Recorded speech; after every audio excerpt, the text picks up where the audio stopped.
Hi welcome back to Milana's terrace garden. ಸ್ವಲ್ಪ pots ಎಲ್ಲ ಬೇಕಿತ್ತು, ಹಾಗೆ ಮೀಶೋದಿಂದ ಆರ್ಡರ್ ಮಾಡಿದ್ದೆ.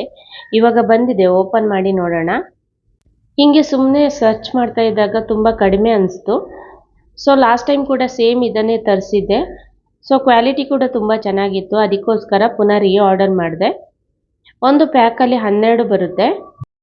ಇದು ಬ್ಲ್ಯಾಕ್ ಕಲರಲ್ಲಿ ಮಾತ್ರ ಬರುತ್ತೆ, ಬೇರೆ ಕಲರಲ್ಲಿ ನಿಮಗೆ ಸಿಗಲ್ಲ ಈ ಥರದ ಪಾಟು.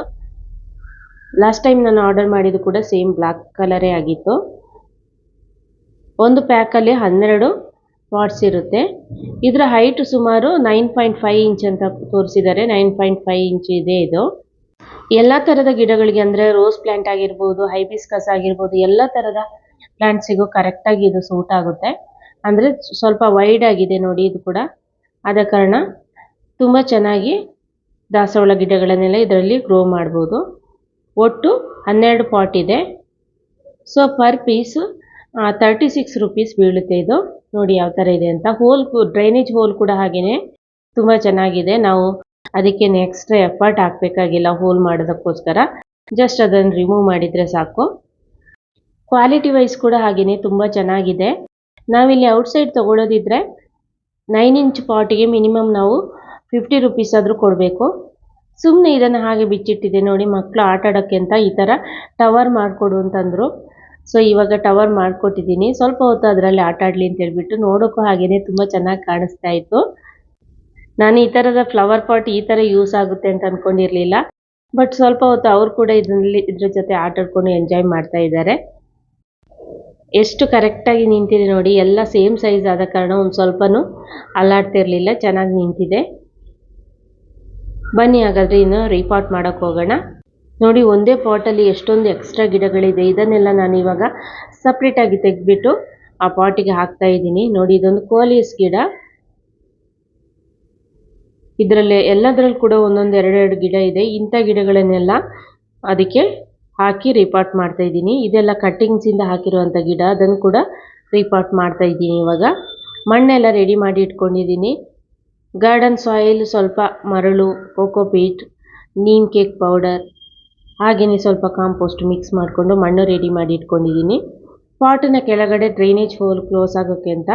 ಇವಾಗಂತೂ ಒಣಗಿದ ಎಲೆಗಳೆಲ್ಲ ಸಿಕ್ಕಾಪಟ್ಟೆ ಬೀಳ್ತಿದೆ, ಅದನ್ನಲ್ಲೇ ಕವರ್ ಮಾಡಿದ್ದೀನಿ.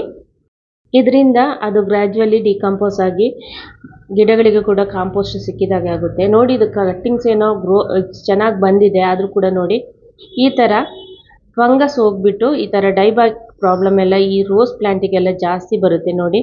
ಇದನ್ನು ನಾನು ರೀಪಾಟ್ ಮಾಡಿಲ್ಲ ಅಂದರೆ ಗಿಡನೇ ಸಾಯ್ತಾ ಬರುತ್ತೆ. ಆಲ್ಮೋಸ್ಟ್ ನೋಡಿ ಆಲ್ರೆಡಿ ಸ್ವಲ್ಪ ಎಲ್ಲ ಒಣಗ್ತಾ ಬರ್ತಾ ಇದೆ. ಸೊ ಇವಾಗ ನಾನು ಇದನ್ನು ರೀಪಾಟ್ ಮಾಡಲೇಬೇಕು, ಇಲ್ಲಾಂದರೆ ಗಿಡ ಸಾಯೋದಂತೂ 100% ಗ್ಯಾರಂಟಿ. ಫಸ್ಟ್ ರೂಟ್ಸ್ ಎಲ್ಲ ಕರೆಕ್ಟಾಗಿ ಡೆವಲಪ್ ಆಗಿದೆಯಾ ಅಂತ ನೋಡ್ಕೋಬೇಕಾಗುತ್ತೆ. ನೋಡಿ, ರೂಟ್ಸ್ ಎಲ್ಲ ಡೆವಲಪ್ ಆಗಿದೆ, ಆದರೂ ಕೂಡ ಈ ಥರ ಡೈಬ್ಯಾಕ್ ಪ್ರಾಬ್ಲಮ್ ಆಲ್ರೆಡಿ ನೋಡಿ ಒಳಗಡೆ ನೋಡ್ತಾ ಇರ್ಬೋದು. ಈ ಕಡೆಯಿಂದ ಆಗಿರುವಂಥ ಹೋಲ್ ಇಲ್ಲಿ ಕೂಡ ಕಾಣಿಸ್ತಿದೆ ನೋಡಿ. ಇದರಲ್ಲಿ ಏನು ಸಪೋರ್ಟಿಗಿಲ್ಲ, ಹೊರಗಡೆನ ಲೇಯರ್ ಮಾತ್ರ ಜೀವ ಇದಾಗಿದೆ. ಆದ ಕಾರಣ ನಾವು ಇದನ್ನು ಫುಲ್ ಮೇಲ್ಭಾಗ ತನಕ ಫುಲ್ ಕಂಪ್ಲೀಟಾಗಿ ನಾವು ಅದನ್ನು ಮಣ್ಣಲ್ಲಿ ಕವರ್ ಮಾಡಬೇಕಾಗುತ್ತೆ. ಯಾಕೆಂದರೆ ಮೇಲಿನ ಕರೆಕ್ಟಾಗಿರುವಂಥ ಜಾಗದಲ್ಲಿ ಹೊಸ ರೂಟ್ಸ್ ಡೆವಲಪ್ ಆಗೋದಕ್ಕೋಸ್ಕರ. ಸೊ ಅದು ಕ್ರಮೇಣ ಸಾಯ್ತಾ ಬರುತ್ತೆ, ಆವಾಗ ನಮ್ಮ ಗಿಡ ಸಾಯಬಾರ್ದು. ಅದಕ್ಕೋಸ್ಕರ ಮೇಲಿರುವಂಥ ಚೆನ್ನಾಗಿರುವಂಥ ಪ್ಲೇಸಲ್ಲಿ ರೂಟ್ಸ್ ಡೆವಲಪ್ ಆದರೆ ಗಿಡವನ್ನು ನಾವು ಸೇವ್ ಮಾಡ್ಕೋಬೋದು. ಇವಾಗ ನೆಕ್ಸ್ಟ್ ಒಂದು ಪಾಟನ್ನು ರೀಪಾಟ್ ಮಾಡ್ತಾ ಇದ್ದೀನಿ. ಇದು ಜೆರೇನಿಯಂ ಗಿಡ. ಇದು ಚಿಕ್ಕ ಕಟ್ಟಿಂಗ್ಸ್ ಹಾಕಿಟ್ಟಿದೆ. ಇವಾಗ ಅದರಲ್ಲಿ ನೋಡಿ ಚಿಕ್ಕ ಪಾಟಲ್ಲಿ ಚೆನ್ನಾಗಿ ಗ್ರೋತ್ ಆಗ್ತಾ ಇಲ್ಲ. ಗ್ರೋತ್ ಆಗ್ತಿಲ್ಲದ ಟೈಮಲ್ಲಿ ನಾವೇನು ಮಾಡಬೇಕಂದ್ರೆ ಇಮಿಡಿಯೇಟಾಗಿ ರೀಪಾಟ್ ಮಾಡಬೇಕು. ಯಾಕೆಂದರೆ ಅದಕ್ಕೆ ಕರೆಕ್ಟಾದ ನ್ಯೂಟ್ರಿಯೆಂಟ್ಸ್ ಸಿಕ್ಕಿಲ್ಲ ಅಂದರೆ ಗ್ರೋತಲ್ಲಿ ನಮಗೆ ಅದರ ಡಿಫ್ರೆನ್ಸ್ ಕಾಣಿಸ್ಬೋದು. ಅದಕ್ಕೋಸ್ಕರ ರೀಪಾಟ್ ಒಂದು ಗಿಡದಲ್ಲಿ ಯಾವುದೇ ಗ್ರೋತ್ ಕಾಣಿಸಿಲ್ಲ ಅಂದರೆ ರೀಪಾಟ್ ಮಾಡೋದೊಂದು ಬೆಸ್ಟ್ ಆಪ್ಷನ್. ಹಾಗೆಯೇ ಗಿಡ ತುಂಬ ಉದ್ದ ಬಂದಿದೆ. ಇದನ್ನು ಕಟ್ ಮಾಡಿಬಿಟ್ಟು ಹಾಗೆ ಚಿಕ್ಕ ಚಿಕ್ಕ ಕಟ್ಟಿಂಗ್ಸನ್ನು ಅದರಲ್ಲಿ ಹಾಕಿ ಬಿಡ್ತೀನಿ. ಯಾಕೆಂದರೆ ಗಿಡ ಇನ್ನೂ ಸ್ವಲ್ಪ ಬುಷಿಯಾಗಿ ಕಾಣುತ್ತೆ. ಹಾಗೆಯೇ ಹೊಸ ಬ್ರಾಂಚಸ್ ಎಲ್ಲ ಬಂದುಬಿಟ್ಟು ನೋಡೋಕ್ಕೂ ಕೂಡ ತುಂಬ ಚೆನ್ನಾಗಿ ಕಾಣಿಸುತ್ತೆ. ಜೆರೇನಿಯಂ ಗಿಡನ ಟಚ್ ಮಾಡಿದ ತಕ್ಷಣ ನಮಗೊಂದು ಒಳ್ಳೆ ಸ್ಮೆಲ್ ಬರುತ್ತೆ. ಆ ಸ್ಮೆಲ್ ತುಂಬ ಚೆನ್ನಾಗಿರುತ್ತೆ. ಹಾಗೆಯೇ ಗಿಡನೂ ಕೂಡ ನಾವೇನು ಜಾಸ್ತಿ ಕೇರ್ ಕೊಡಬೇಕಾಗಿಲ್ಲ, ತುಂಬ ಈಸಿಯಾಗಿ ಇದನ್ನು ಬೆಳೆಸ್ಬೋದು. ಹಾಗೆಯೇ ಇದೊಂದು ಎಲ್ಲ ಟೈಮಲ್ಲಿ ಹೂ ಬಿಡುವಂಥ ಒಂದು ಗಿಡ. ಯಾವುದೇ ಗಿಡವನ್ನಾಗಲಿ ನಾವು ರೀಪಾಟ್ ಮಾಡಿದ ತಕ್ಷಣ ನಾವು ಡೈರೆಕ್ಟ್ ಸನ್ಲೈಟಿಗೆ ಇಡಬಾರ್ದು, ಸ್ವಲ್ಪ ಶೇಡಲ್ಲಿ ಇರಬೇಕು. At least 1 hour half an hour ಆದರೂ ಕೂಡ ಅದಕ್ಕೆ ಬಿಸಿಲು ಬೀಳ್ತಿರಬೇಕು. ಕಂಪ್ಲೀಟಾಗಿ ಶೇಡಲ್ಲಲ್ಲ, ಅಟ್ಲೀಸ್ಟ್ ಹಾಫ್ ಆನ್ ಅವರ್ ಆದರೂ ಬಿಸಿಲು ಬೀಳಬೇಕು, ಅಂಥ ಜಾಗದಲ್ಲಿ ನಾವು ಇಡಬೇಕಾಗುತ್ತೆ. ನೆಕ್ಸ್ಟ್ ನೋಡಿ, ಇಲ್ಲಿ ಕೋಲಿಯಸ್ ಗಿಡವನ್ನು ತೊಗೊಂಡಿದ್ದೀನಿ. ಇದು ಹಾಗೆಯೇ ಒಂದು ಪಾಟಲ್ಲಿ ಪಾಟ್ ಕೂಡ ಕಡಿಮೆ ಇದ್ದ ಕಾರಣ ನನಗೆ ತುಂಬ ಕಟ್ಟಿಂಗ್ಸ್ ಹಾಕೋದಿದೆ, ತುಂಬ ಹೊಸ ಗಿಡಗಳನ್ನೆಲ್ಲ ರೀಪಾಟಿಂಗ್ ಮಾಡೋದಿದೆ. ಆದ ಕಾರಣ ಇದೊಂದೇ ಪಾಟಲ್ಲಿ 2 ಹಾಕ್ತಾ ಇದ್ದೀನಿ, ಸ್ವಲ್ಪ ಬುಷಿಯಾಗಿ ಬರಲಿ ಅಂತ. ಹಾಗೆಯೇ ಪಾಟ್ಸ್ ಕೂಡ ಸ್ವಲ್ಪ ಕಡಿಮೆ ಇದೆ. ಈ 12 ಪಾಟ್ಸ್ ತಂದಿದ್ದೀನಲ್ಲ, ಆ ಪಾಟ್ಸ್ ಕೂಡ ಸಾಕಾಗಲ್ಲ, ಅಷ್ಟೊಂದು ಗಿಡಗಳಿದೆ, ಅಷ್ಟೊಂದು ಕಟ್ಟಿಂಗ್ಸ್ ಹಾಕಿದೆಲ್ಲ ಬಂದಿದೆ. ಅದನ್ನೆಲ್ಲ ಪುನಃ ರೀಪಾಟ್ ಮಾಡಬೇಕು. ಸೊ ಎಲ್ಲ ಆದಮೇಲೆ ಸ್ವಲ್ಪ ನಾವು ಇದನ್ನು ಪಿಂಚಿಂಗ್ ಮಾಡಬೇಕಾಗುತ್ತೆ. ಸಾಫ್ಟ್ ಪ್ರೂನಿಂಗ್ ಅಂತೀವಿ ಇದಕ್ಕೆ. ಈ ಥರ ಪಿಂಚಿಂಗ್ ಮಾಡೋದ್ರಿಂದ ಗಿಡಗಳು ನೆಕ್ಸ್ಟ್ ಬ್ರ್ಯಾಂಚಸ್ ಬಂದುಬಿಟ್ಟು ತುಂಬ ಚೆನ್ನಾಗಿ ಬುಷಿಯಾಗಿ ಬರುತ್ತೆ. ಹಾಗೆಯೇ ಗ್ರೋತ್ ಕೂಡ ತುಂಬ ಚೆನ್ನಾಗಾಗುತ್ತೆ.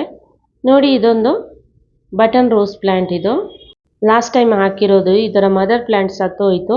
ಆದರೂ ಕೂಡ ನಾವು ಕಟ್ಟಿಂಗ್ಸ್ ಹಾಕಿದ್ರಿಂದ ಮತ್ತೆ ಹೊಸ ಹೊಸ ಗಿಡಗಳು ಬಂದಿದೆ.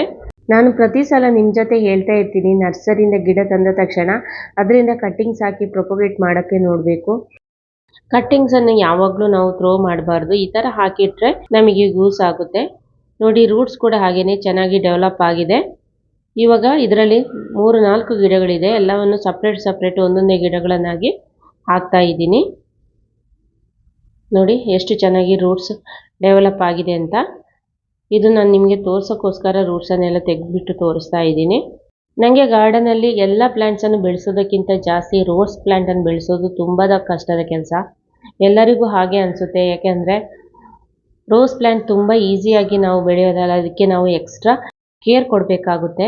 ಆವಾಗ ಪ್ರೂನಿಂಗ್ ಎಲ್ಲ ಮಾಡ್ತಾ ಇರಬೇಕಾಗುತ್ತೆ. ಫರ್ಟಿಲೈಸರ್ ಕೂಡ ನಾವು ಆವಾಗ ಕೊಡ್ತಿರ್ಬೇಕಾಗುತ್ತೆ.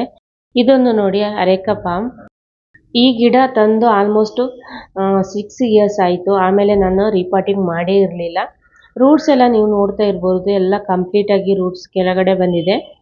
ಇದಕ್ಕೆ ಯಾವುದೇ ಥರದ ಫರ್ಟಿಲೈಸರ್ ಕೂಡ ಕೊಡ್ತಾ ಇರಲಿಲ್ಲ, ಸುಮ್ಮನೆ ಹಾಗೆ ಒಂದು ಕಾರ್ನರಲ್ಲಿ ಇಟ್ಬಿಟ್ಟಿದೆ. ನೋಡಿ ಎಷ್ಟೊಂದು ರೂಟ್ಸ್ ಬಂದಿದೆ ಅಂತ.